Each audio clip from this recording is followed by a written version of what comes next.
Some of the poems that I have written have caused me a lot of emotional pain. When I want to write, I must put a song on repeat and I must start crying my eyes out. If people didn't understand that this was a writing process for me, they would think you got depression, is it? For me, it's just a matter of knowing that this is what you have to go through and knowing how to stop when you have to.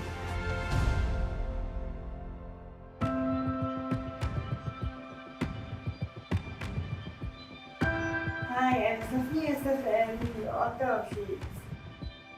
Shades is a collection of poems that expresses my thoughts, feelings, and political views that otherwise might remain unspoken.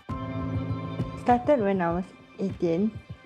These poems are about my life journey, my experiences, my emotions, my mistakes, how I choose to live my life, or how I wish my life would turn out. Initially, I tried writing my own novels, but writing novels take a lot of dedication and time. If you write a novel, you have to write chapter after chapter after chapter. When I was writing poetry, all I have to think of is my first line, or the first few words, and then everything just flows from there. You don't even have to develop any characters on purpose. It just happens naturally when you put one or two lines together. If there has to be a character, it will eventually form by itself. If I didn't discover my flair for poetry, I wouldn't have discovered the rest of me. I didn't even have any audience in mind when I wrote these poems. They were almost like my journal pages to me, and they were very personal and private. I was scared, I was in a lot of pain, and that's what caused me to write all of that down. However many words I could in my own way, without a set form of how to do things. It was mainly to just complain about my life, or to just find some avenue where I can be heard, at least for myself. Talking to oneself in one's head doesn't really bring out the full blast of your emotions unless you write it down. Some of the poems actually start out because I'm angry. There's one poem in my collection entitled Pretty Butterfly. It wasn't meant to be some pretty butterfly on a flower. It was meant for me to just be angry at the world. But it just turned out the way it did.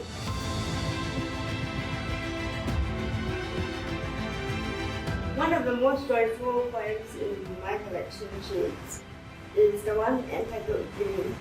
Dream speaks of me speaking to my future son or daughter. Advising of her, sometimes life isn't easy, and you have to really focus on yourself and not listen to people who tell you that you cannot do certain things. And also to treasure your childhood and not want to grow up too fast. Because once you reach past your childhood, it's no fun and games. Every step you take is either a mistake or a blessing.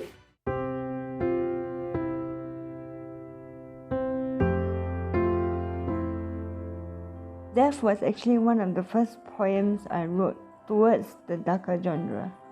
It represented me in a lot of ways because I was also trying to figure out who I was at that time.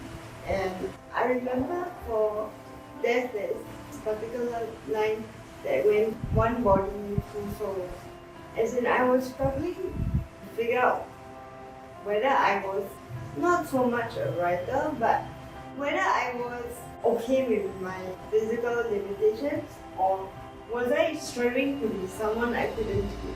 I wanted to represent the anger that was bubbling within me because I felt that the struggle almost became too much.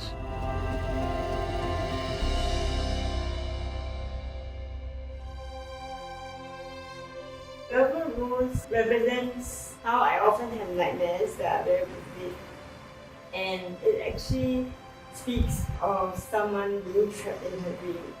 But in a metaphor kind of way, it also speaks of me being trapped in my own head and my own life.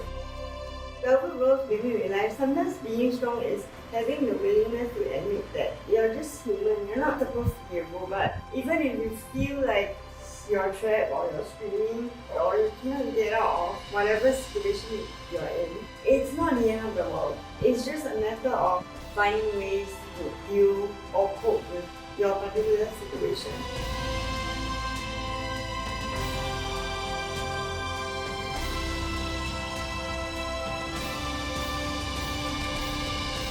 Those times when you're broken down, it's not the end of the world.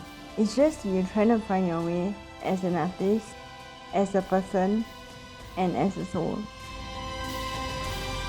It is my hope that Shades will have several volumes, and I really hope you as a reader enjoy this collection, and I hope to see you soon.